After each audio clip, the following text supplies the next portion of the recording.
Welcome once again to this episode of our program, Voice of Righteousness. Today's teaching shall be a continuation of our last discussion on choosing whom to marry, part 2. So, this is choosing whom to marry, part 2b.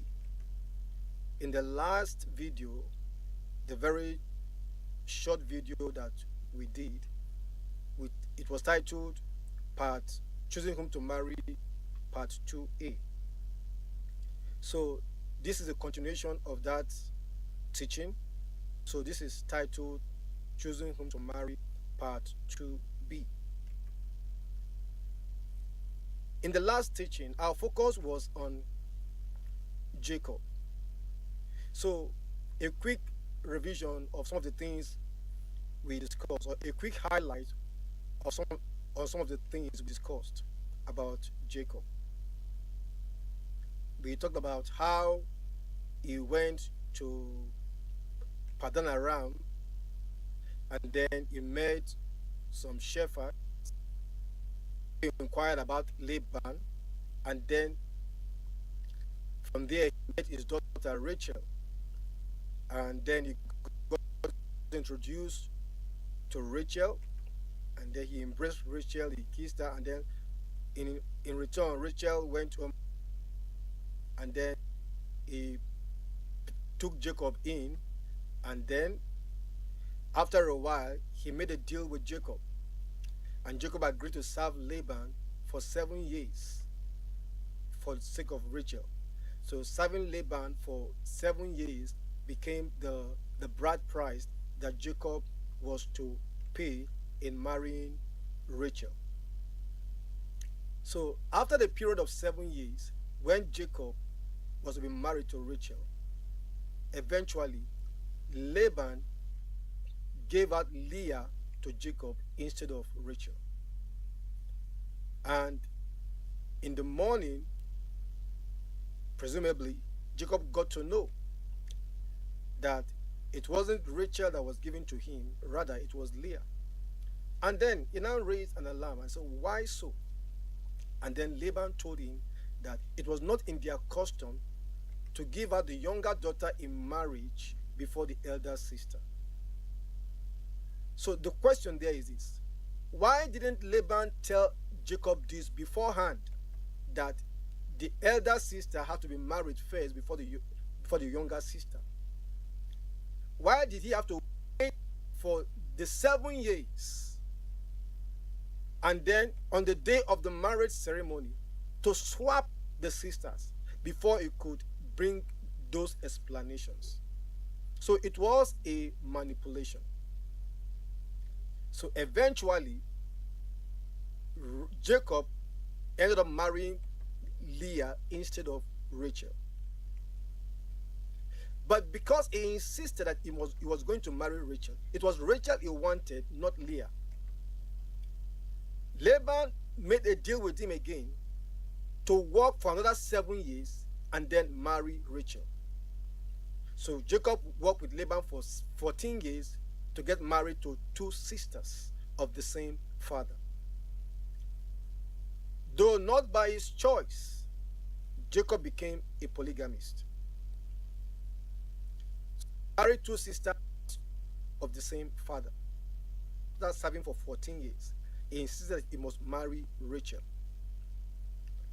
And after he had been married to Rachel for after the 14 years of service,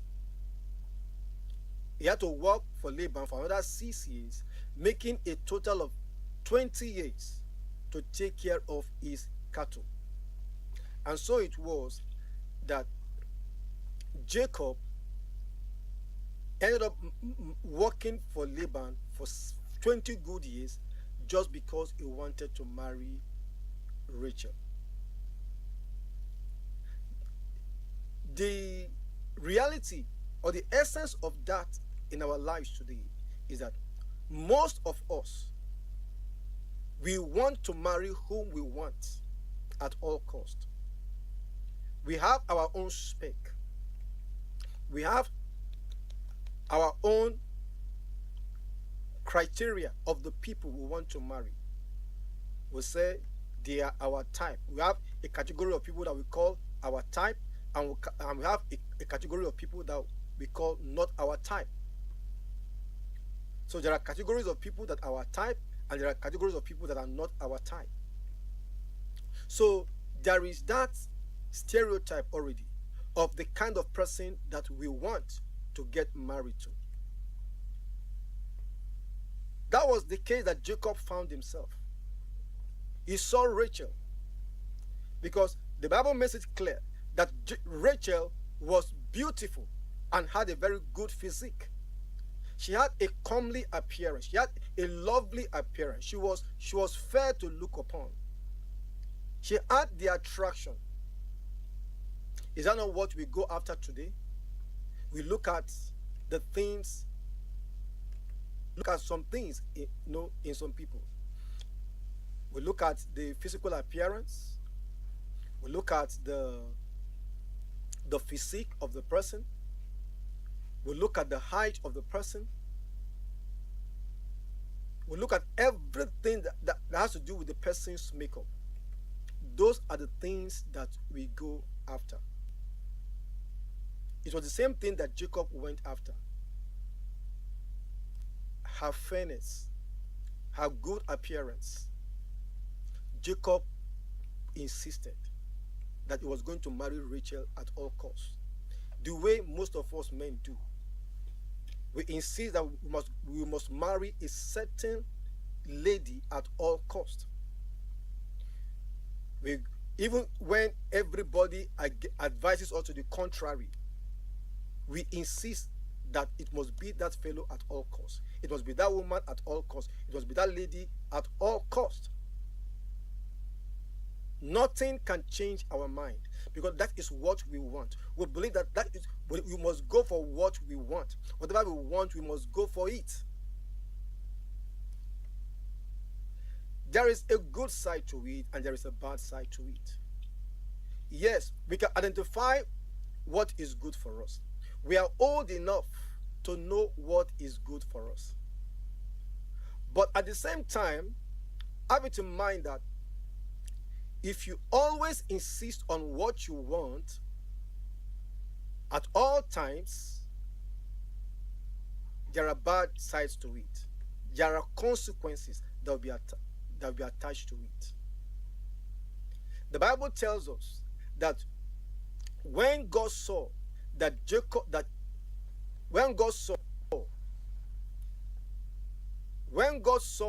Rachel was loved and Leah was hated, God shut the womb of Rachel and opened the womb of Leah. So in other words, even though Leah was not God's choice even though Leah was not Jacob's choice of whom to marry, Leah was approved of God to be married to Jacob. Even though that Laban manipulated Jacob into marrying Leah, God approved of Leah's marriage to Jacob. Otherwise, why would the Bible say that when God saw that Rachel was loved and Leah was hated, and then God will now have to shut the womb of Rachel and open the womb of Leah? Was it not Rachel that Jacob bargained for? Why wouldn't God shut the womb of Leah and open the womb of Rachel instead? But the ways of God are not the ways of men. As God said in his word, that his ways are not our ways and his thoughts are not our thoughts. As the heavens are higher than the earth, so are his ways higher than our ways and his thoughts higher than our thoughts. And so it was that because God shut the womb of Rachel and opened the womb of Leah, Leah was giving birth to children. Leah gave birth to Reuben, Simeon, Levi, Judah. Rachel had no child. To the point that Rachel had to go to Jacob and say, "Give me children or I die." And Jacob said, "Am I God that gives children?" To cut the long story short, Rachel now said, if that be the case, I give you my servant. Go in unto my servant, so that you will give birth to children on my behalf, in my stead. And that was how Rachel gave her servant, a maid, to Jacob, and the maid gave birth to two sons, for her. And in retaliation, Leah also gave a maid to Jacob, and she also gave birth to two sons. So from 4 sons of Leah to 2 sons of Rachel, making Reuben and making Joseph and Benjamin, and also two sons of the maid of Leah, making 8 sons. Eventually, God opened her womb again. She had other sons, and then she gave birth to 10 sons. Leah gave birth to 10 sons, while Rachel gave birth to 2. Leah gave birth to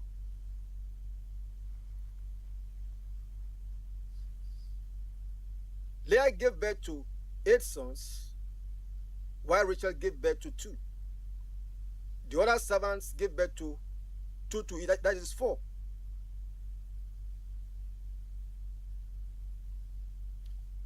As the case may be. And both sisters became rivals just because of the competition between them. It was Rachel that Jacob wanted to marry, but it was Leah's womb that God chose to open. Well, how do we explain this?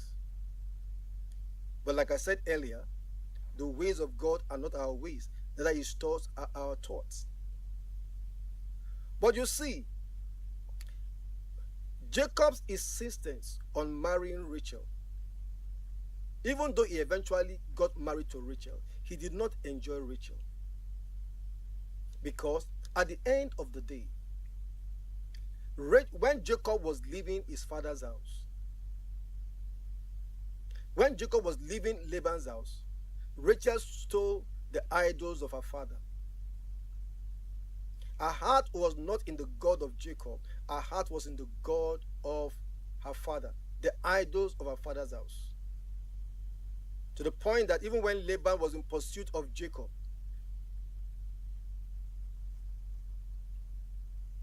with the idol was written a period or a menses, and her father could not get the idol, and so everything went the way it went. Rachel outsmarted her father in that area. Her heart was not in God, in the God of Jacob. And Jacob placed a curse on whosoever had the idol of Laban, that person shall die. And so it was that when Rachel was giving birth to Benjamin, who happened to be the last born of Jacob and the last son, while they were about to enter the promised land, Rachel gave birth to Benjamin. She gave birth to the boy and called him Benoni, son of my bitterness. And Jacob said, no, Benjamin, son of my right hand. So Benjamin became the last born and the second son of Jacob and Rachel.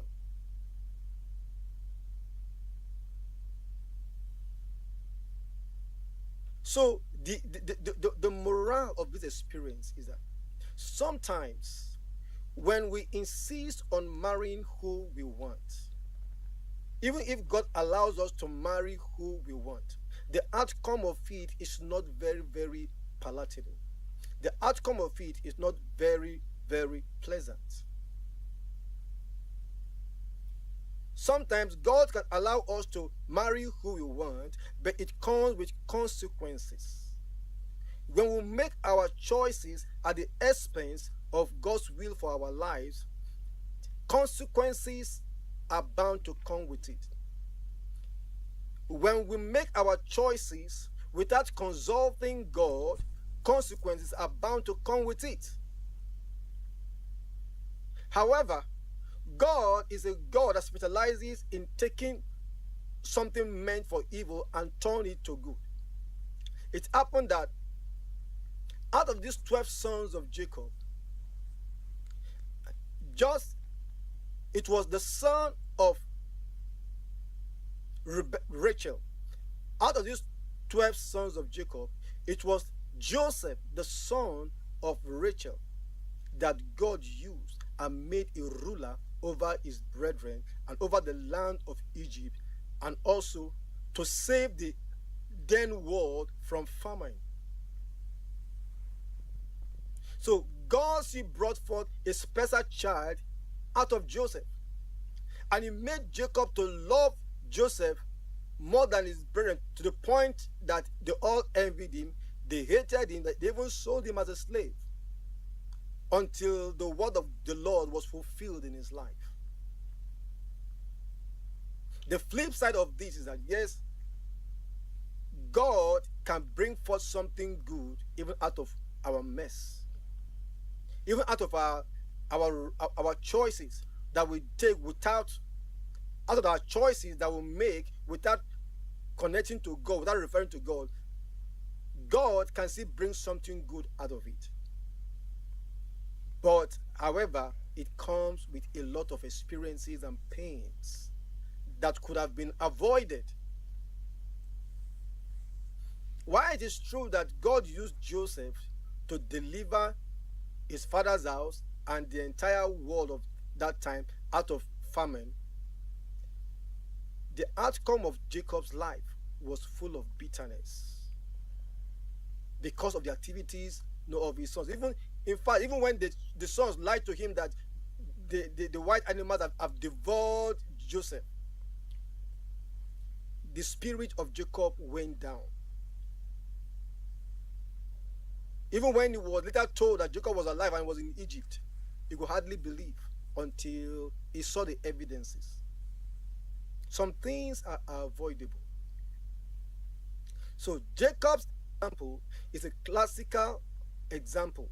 It's a classical case of man's choice of getting married or choosing whom to marry. Another case which I'll consider here is the case of the daughters of Zelophehad. Zelophehad's daughters. The Bible tells us in the book of Numbers, chapter 27,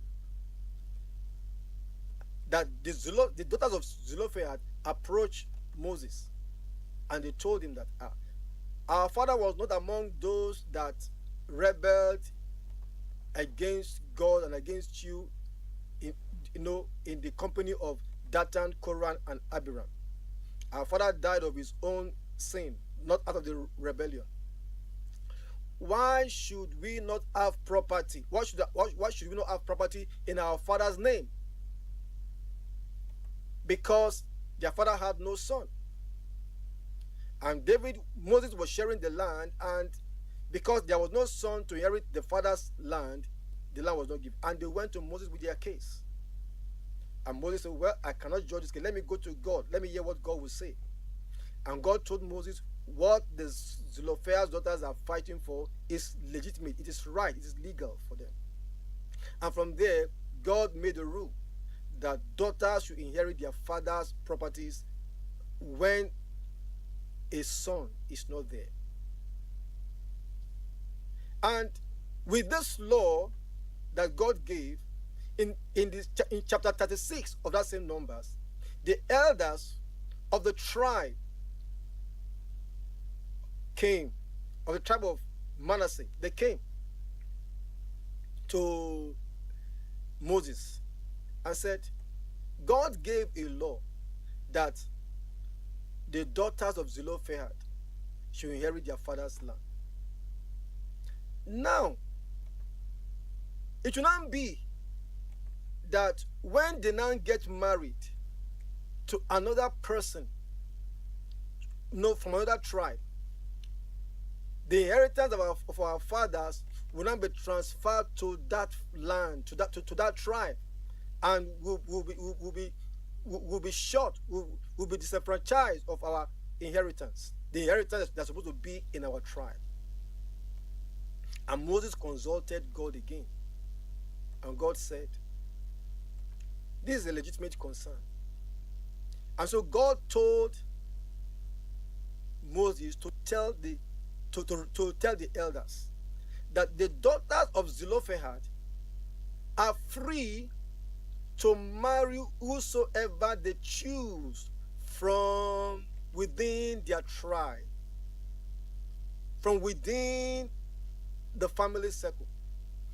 In verse 6 rather, of that chapter 36 of Numbers, God told the daughters of Zelophehad that they are free to choose whosoever to marry from within their tribe. So God gave them a blank check of choosing whom to marry within their tribe. In that way, the family's inheritance will be kept within the tribe. It will not be transferred to another tribe in Israel. So God did not choose husbands specifically for the daughters of Zelophehad, but he restricted them from within the family, within the tribe they are to marry. So that is how the daughters of Zelophehad, according to the Bible, say they ended up marrying their father's brothers' sons. They ended up marrying their cousins. In that way, their inheritance was in the family, was kept in the family, because God permitted it. Even though God did not necessarily choose whom to marry, God chose the location, the environment, the culture, the tribe to marry from. So this tells us that it is not in every case that God will specifically tell us whom to marry specifically.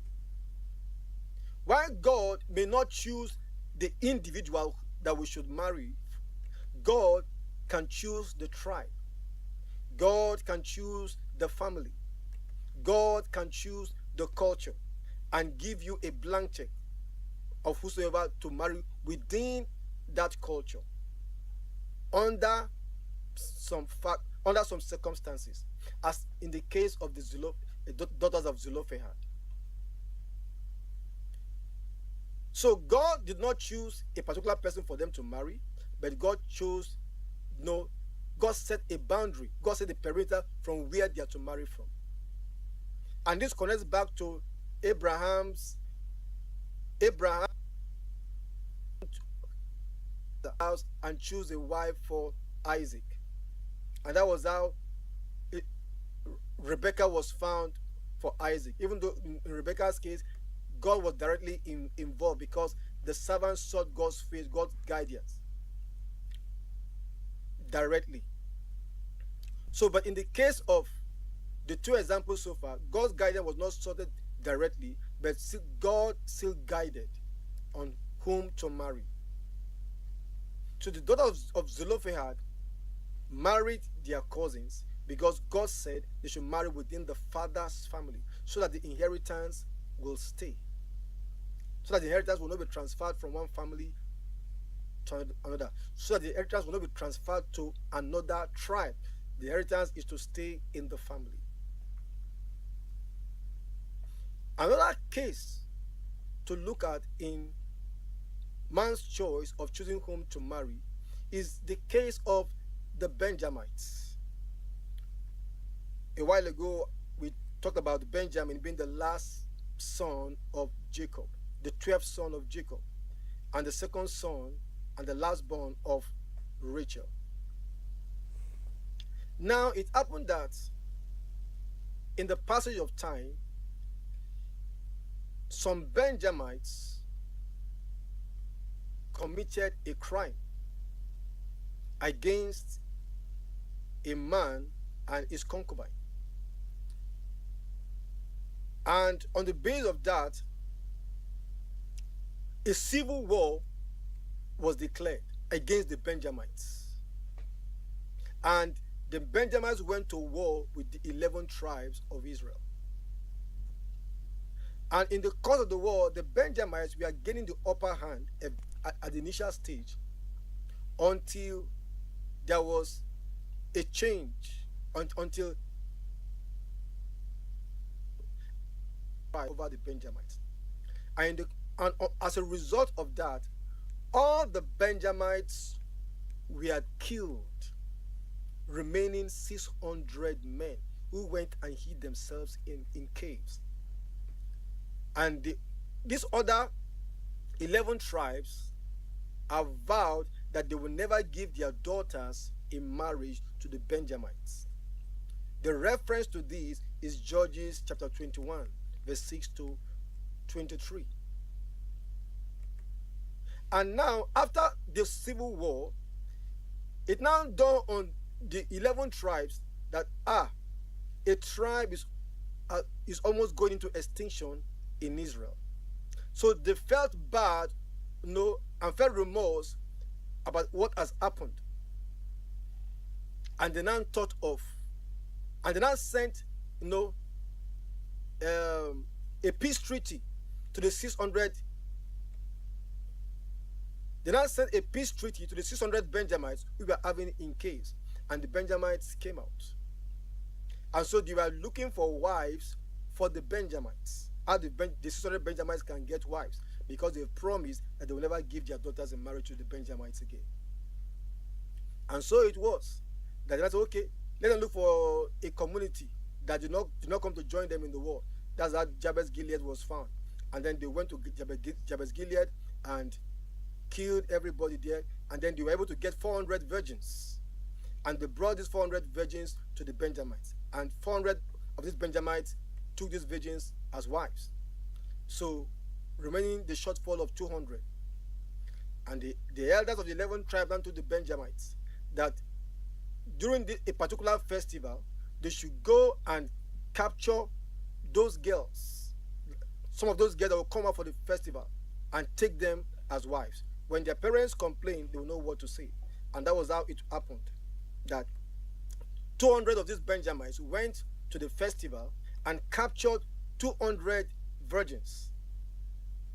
And when their men complained, the elder said, don't worry, we know about it. So just let them be. Since you did not voluntarily give your daughters in marriage to them, so be it. You are free. So under some certain circumstances, God permitted, under that circumstance, God permitted the Benjamites to forcefully or to get married to women, without necessarily having, paying bride price, without necessarily paying the dowries on their heads, because of the circumstances involved. So this is how the 600 Benjamites were able to marry and repopulate the land again, so that the entire tribe of Benjamin will not be cut off from the land of Israel. So we see in this place that God may not necessarily say something directly. God may not necessarily give a spouse directly, but he can create a circumstance from which we can choose from. As a circumstance was created for the Benjamites to choose, the wives they want to marry, because their previous families have been destroyed by the 11 tribes. So the next case we are looking at is the case of Ruth. Ruth was a daughter-in-law to Naomi. She was married to one of the sons of Naomi. Naomi had two sons, Malion and Chilion. Naomi and her husband and her two sons dwelt in the land of Moab. But eventually, her husband died and her two sons died. And Ruth clinged to Naomi. When Naomi was to return to the land of Israel, Ruth chose to come with her. After several persuasions from Naomi for Ruth to return, she refused. Now, when Ruth and Naomi returned back to the land of Israel, they needed to survive. And Ruth was going to farms to go and glean the remnant of the grains in the land. And that was how she found Boaz. And by divine providence, Boaz happened to be a relative of Naomi. And so it was that she was always going there to get her grains for herself and for her mother-in-law. And then eventually, one day she was instructed by Naomi that, look, according to our law, that there's supposed to be a kinsman redeemer in the family that is supposed to redeem you. In other words, there's supposed to be a man in the family that's supposed to marry you. Because God has given a law in Israel that if a man marries and he has no son, he has no child, the brother should marry the wife and give birth to children on behalf of that late brother. In fact, the Bible records that God killed one of the sons of Judah on account of Tamar, because he wouldn't want to give birth to children for his brother. God saw it as wickedness, and God killed him because he would spill his semen out whenever he had intercourse with her. So we have the case of Naomi and Ruth and Boaz now. So because the brother of Naomi's husband, everybody could not be found. So there is a close relative that's supposed to fulfill that duty. And the closest they could see then was Boaz. And Naomi told Ruth, go to the barn, go to the farm tonight, go when he is drunk and he's sleeping, go and lie down under his feet. And when he wakes up in the night, when he sees you, you'll be surprised. And then you will tell him, you are the kinsman redeemer. Fulfill your vows. And so it happened exactly as Naomi said. When Boaz was in his farm in the night, while he was drunk, Ruth smuggled herself in and then lie down on his feet, covered herself under his feet. And when he woke up in the night, you know how he was alarmed. He said, what are you doing here?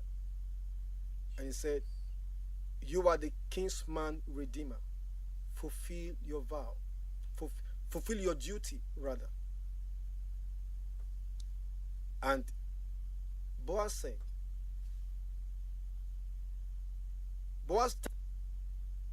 thanked Ruth that she had not gone to any younger men, but she had come to him. He appreciated her. And he now told her that, well, it's true that he's a closer relative, but it's a close relative. It's true that it's a close relative, but there's a closer relative. So he's going to call a meeting in the market square, and he's going to tell that close relative about it in the presence of the elders. If that relative accepts, then that one will marry her. But if not, then Boaz will marry her. And so it was that the meeting was held. And Boaz told that relative that Naomi wants to sell her land and everything. Whether he's interested, he said yes. And I said, but the condition is that you will also marry Ruth, the wife of the late son. The man said, if that be the case, I'm no longer interested. And so Boaz had to remove one of his sandals from his feet, because that was the custom required. And so it was that Boaz eventually got married to Naomi. Now we can see from this place that Boaz was not the one that went after Naomi. It was Ruth that went after Naomi. There is a narrative here that it is the man that is supposed to engage the woman, is the man that is supposed to propose the woman, is the man that's supposed to approach the woman. Well, this may be culturally correct. This may be culturally true. This may be culturally relevant. But according to scripture, it is not exclusively the man's role or the man's duty to approach the woman. If God leads you as a woman to approach a man, ask God for the direction, the wisdom, the approach to take. Because the truth of the matter is that sometimes God tells the woman who the man is first. God shows the woman who her husband is. But the woman always assumes that the man should come and approach them. That the man, if the man doesn't come, then they will not go. Well, I need to tell you that if Ruth hadn't gone to if Ruth hadn't gone to Boaz, she may never have gotten married to Boaz. Boaz may never have gotten married to Ruth. Because we need to understand that Ruth was not an Israelite. Ruth was a Moabitess. And according to God's law, the Jews, the Israelites, were not to intermarry with non-Israelites. So it was not legal for even the sons of Naomi to be married to Boaz, to Ruth in the first instance, because of culture. Ruth coming to the land of Israel was acceptable. She can come as a proselyte. But to say that she was going to get married to another Jew, another Israelite, the odds were against her. Because according to law, they were forbidden to get married to non-Israelites. So there was no way that Boaz could have gone to Ruth and said he wanted to marry her. But, as said earlier, the ways of God are higher than our ways. Remember what Ruth told Naomi. She said, I will go with you. Your God will be my God, and your people will be my people. So Ruth identified with the God of the Israelites. Ruth identified